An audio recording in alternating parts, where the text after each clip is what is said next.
یہ judicial review کیا جا سکتا ہے. It is subject to judicial review. یہ جو ایکشن ایمرجنسی کے نفاذ کا ایکشن جو ہے it is subject to judicial review. Judicial review کا مطلب یہ کہ کورٹ اس بات کو ایگزامن کرے گی کہ کیا واقعی وہ حالات موجود تھے جس کے تحت دستور کے اندر ایمرجنسی کے نفاذ کا جواز موجود تھا. لیکن باوجود اس کے کہ اگر سسپینشن آف فنڈامنٹل رائٹس ہوں، اس کے اندر بعض سسپینشنز کو اگر اس ایگزیکٹو آرڈر میں بیان کر دیا جائے جو چیف ایگزیکٹو نے جاری کرنا ہے یا صدر مملکت نے جاری کرنا ہے، تو اس میں یہ بھی لکھا گیا ہے، میں کہیں پڑھ رہا تھا کہ آپ کورٹ کو اپروچ نہیں کر سکتے. مثلا اگر آرٹیکل 19 وہ سسپینڈ کر دیں کسی بھی وجہ سے، فریڈم آف اسپیچ جس کا ہم سے گہرا تعلق ہے، تو ہم کورٹ موو نہیں کر سکتے. کورٹ کی جورسڈکشن جو ہے وہ ریڈیوس ہو جاتی ہے. Is that a fact? جی دیکھیے وہ الگ مسئلہ ہے، لیکن جہاں تک ایمرجنسی آپ ڈکلیئر کریں 231 میں 232 میں 232 کے تحت آپ ایمرجنسی ڈکلیئر کر رہے ہیں، تو کورٹ وہ ایگزامن کرے گی کہ 232 میں جو حالات لکھے ہوئے ہیں جس کے تحت ایمرجنسی ڈکلیئر کی جا سکتی ہے، کیا کورٹ اس کو ایگزامن کر سکتا ہے یا نہیں کر سکتا.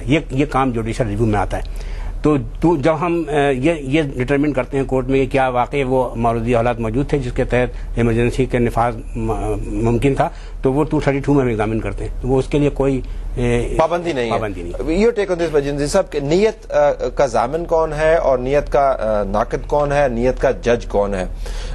پولیٹیکل موٹیویشنز کے لیے اگر آپ ایک ایسی پروویژن یوز کرتے ہیں جس کو اسپیسیفائی کیا گیا ہے، اس کا کانسیکوینس کیا ہوتا ہے؟ کیا نتیجہ آپ کی نظر میں نکل سکتا ہے؟ اگر باطنی طور پر تو سیاسی معاملہ ہے، لیکن ظاہراً آپ ایک لیگل معاملے کو استعمال کر رہے ہیں. یہ ہمارے چیف صاحب نے درست فرمایا ہے کہ یہ جو ایکسرسائز آف پاور ہے انڈر آرٹیکل 232، یہ سبجیکٹو ایکسرسائز آف پاور نہیں ہے، یہ آبجیکٹو ایکسرسائز آف پاور ہے. اور اس میں گراؤنڈ ریالٹیز، معروضی حالات وہ ہونے چاہیے جو کہ آرٹیکل 232 کے فرسٹ پارٹ میں جن کا تذکرہ ہے.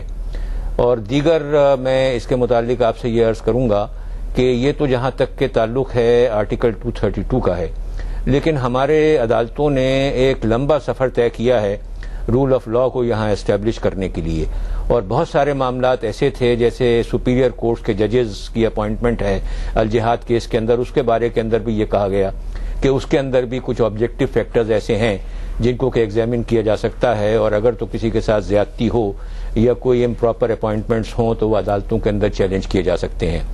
ایک اور معاملہ جو کہ عدالتوں میں آیا اور جو کہ اب تک کریکٹ نہیں ہوا، وہ پریزیڈنٹ کی یا گورنرز کی آرڈیننس میکنگ پاور ہے، اور جو بہت بڑا ڈیمیج کر رہی ہے سوسائٹی کو کہ اسمبلی کے سیشن کو ختم ہوئے ایک دن گزرتا ہے کہ آرڈیننس کا ایک سلسلہ نمودار ہو جاتا ہے، یا اسمبلیز آنے والی ہوتی ہیں تو اس سے پہلے آرڈیننس اجرا ان کا کر دیا جاتا ہے. بلکہ کسی نقاد نے تو یہ بھی لکھا تھا کہ پچھلے 8 سال میں انتظامیہ جو ہے it has been working like an ordnance factory. Exactly. تو میں یہ عرض کروں گا کہ یہ ایک ایریا ایسا ہے جس کے اوپر سپیریئر کورٹس کو مزید ایگزامن کرنے کی ضرورت ہے. اور میں یہ سمجھتا ہوں کہ اگر تو کوئی اس قسم کے حالات ہوں جس میں کہ یہ محسوس کیا جائے کہ پارلیمنٹ کو یا پروونشل لیجسلیچرز کو بائی پاس کیا جا رہا ہے، تو اس طرح کی آرڈیننسز کو سپیریئر کورٹس کو پاور ہے میرے اپنے نظریے کے مطابق کہ اس کو اسٹرائک ڈاؤن کریں. تو میں یہ سمجھتا ہوں کہ جہاں تک کہ آپ کے کوشچن کا تعلق ہے کہ اگر وہ معروضی حالات نہیں ہیں تو لغاری صاحب کے کیس کا چیف جسٹس صاحب نے حوالہ دیا، دیگر کیسز اور بھی موجود ہیں کہ جہاں پر کہ آبجیکٹو کنسیڈریشنز موجود ہونی چاہیے، وہی جو کہ ریلیونٹ پروویژن میں موجود ہیں. اور اگر نہیں ہیں تو پھر مزید ایگزامن کیا جا سکتا ہے کہ اس میں اور کون سے موٹیویٹنگ فیکٹرز تھے، اور اگر میلس انوالوڈ ہے یا میلافیڈیز انوالوڈ ہیں یا کوئی اور پولیٹیکل موٹیوز ہیں جس کا آپ نے اشارہ کیا، جس کے متعلق مزید آج کے سیشن کے اندر بات ہوگی.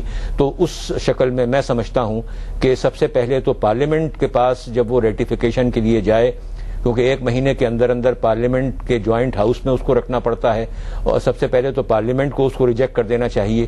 اور اگر پارلیمنٹ ریجیکٹ نہ کرے اور معاملہ سپیریئر کورٹس کے پاس آئے تو سپیریئر کورٹس کو بھی ان پیرامیٹرز کو ایگزامن کرنے کے بعد اگر وہ اس نتیجے پر پہنچیں کہ وہ چیزیں نہیں ہیں جو کہ درکار ہیں اور ان چیزوں کی غیر موجودگی میں ایمرجنسی کا نفاذ کیا گیا ہے، تو surely the superior court should not be slow in striking down such impositions. should not be slow. یہ بڑا اہم نقطہ ہے. ناصر حسن زاہد صاحب آپ کے پاس ایک بڑا اہم سوال لے کے آ رہا ہوں, لیکن نقطے کو میں ایگزامن بعد میں کرنا چاہوں گا. وہ یہ کہ سپیریئر کورٹس کیا کیا کریں. آج کل یہ بھی ایک بات چل رہی ہے کہ ملک کے اندر عملی طور پہ سپیریئر کورٹس ہی شاید نظام چلانے کی کوشش کر رہی ہیں. مہنگائی کے اوپر بھی بتایا جا رہا ہے, اور اس کے علاوہ سو موٹو ایکشنز کی بھرمار ہو رہی ہے. تو کیا واقعتاً کورٹس ہر چیز کو ایگزامن کر کے اپنا اصل کام سر انجام دے سکتے ہیں؟ But we come back to this. Nasir, بات یہ ہے کہ اگر آپ کے خیال میں اس کا تعلق اور ایک عمومی جو ہوا چل رہی ہے پاکستان میں تجزیہ کاروں کے حوالے سے, تعلق اس کا صدارتی الیکشن سے ہے یا آنے والے الیکشن سے ہے, تو ایک سوال یہ بھی ہوتا ہے کہ پریزیڈنٹ صاحب کے پاس شاید آپشنز موجود ہیں. ایک آپشن کے بارے میں جتنی ڈیبیٹ نہیں ہوئی وہ یہ ہے کہ اگر پرائم منسٹر صاحب اسمبلی کو ڈیزالو کر دیں, 60 دن کے اندر الیکشن کرانا مقصود ہے. اب سپریم کورٹ نے کہا ہوا ہے کہ آپ کو تمام ووٹرز کو رجسٹر کروانے کی ضرورت ہے جو ایلیجیبل ہیں. اگر الیکشن کمیشن کہہ دیتا ہے جی کہ ہم یہ ووٹرز جو ہیں وہ رجسٹر نہیں کر سکتے 60 دنوں کے اندر, تو پھر کیا ہوگا؟ اسمبلی ڈیزالو ہوئی ہے ناصر صاحب, ہائپوتھیٹیکلی اسپیکنگ جو الیکشن کمیشن ہے وہ کہہ رہا ہے کہ 60 دن کے اندر سپریم کورٹ کا ہی حکم میں بجاور نہیں لا سکتا, پھر کیا ہوگا؟ دیکھیں, ایسی صورت میں بڑی کمپلیکیشنز ہو سکتی ہیں, کیونکہ ہر ایک آدمی چاہتا ہے پاکستان میں کہ الیکشنز ہو فری اور independent elections who under an independent election commission, اور یہ ایک طریقہ ہے جیسے آپ نے بتایا ہے. لیکن ابھی تو یہ رٹس یہ رٹس جو ہیں ابھی پینڈنگ ہیں, اور ابھی اس پہ کوئی تبصرہ ایسا نہیں ہو سکتا کہ جس کے مطابق یہ کہا جا سکے کہ الیکشنز جو ہیں وہ پوسٹ پون ہوں گے یا نہیں. لیکن یہ واقعی آپ نے درست فرمایا کہ یہ آپشن ہوگا, اور یہ جیسے آپ نے کہا کہ سپریم کورٹ ہی کیا یہ سارے فیصلے کرے گی, تو میرا کہنا یہ ہے کہ اور ملکوں میں جیسے امریکہ ہے, انگلستان ہے, فرانس ہے, سوئٹزرلینڈ ہے, اس میں کیوں نہیں جو وہاں کی عدالتیں ہیں وہ کیوں نہیں اس قسم کے فیصلے کرتی ہیں؟ ان کے پاس ایسے فیصلے ایسے کیسز کیوں نہیں آتے؟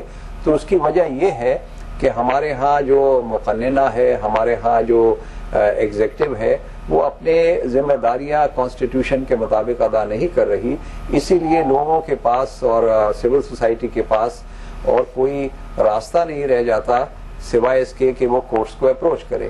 اور یہ کہنا درست ہے کہ اس وقت سپریم کورٹ کے اوپر بہت اور جوڈیشری کے اوپر بہت ذمہ داری عائد ہوئی ہے, اور ہمیں امید ہے کہ سپریم کورٹ جو ہے اپنی ذمہ داری صحیح طور پہ ادا کرے. ناصر, میں انٹرپٹ کر رہا ہوں. دیکھیں, اس نقطے کو میں ابھی ڈیبیٹ کروں گا. ایک سوال میں کرنا چاہ رہا تھا وہ صدر کے الیکشن سے متعلق تھا, اور یہ ہائپوتھیٹیکل سچویشن ہے. ہم یہ نہیں کہتے کہ جو ریٹ آلریڈی پڑی ہوئی ہے اس کے اوپر ہم کمنٹ کریں.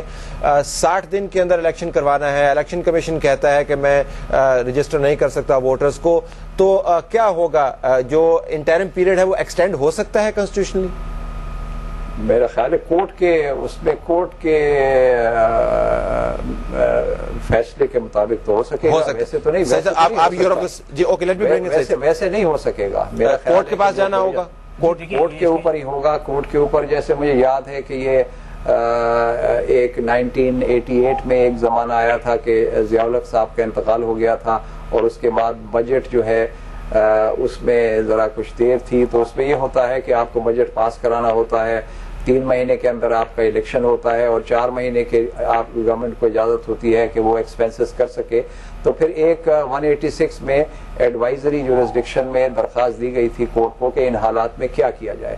تو اس میں ایڈوائس دی گئی تھی, اور پھر سپریم کورٹ نے یہ ایڈوائس دی تھی کہ ان حالات میں جب کیونکہ یہ مجبوری ہے اس لیے آپ کچھ اور عرصہ لے سکتے ہیں, تاکہ اس عرصے میں جب الیکشن ہو جائے تو جو 4 مہینے کانسٹیٹیوشن میں پرووائڈڈ ہیں وہ اگر ختم بھی ہو جائے تو اس کے باوجود آپ ایکسپینسز کر سکتے ہیں جس کی ممانعت ہے. تو میرا خیال یہ ہے کہ اس میں سپریم کورٹ جانا ضروری ہوگا, اور سپریم کورٹ کی ایڈوائس یا سپریم کورٹ کی کسی کیس میں رائے لینی ضروری ہوگی, ورنہ آپ الیکشن جو ہے وہ پوسٹ پون نہیں کر سکتے.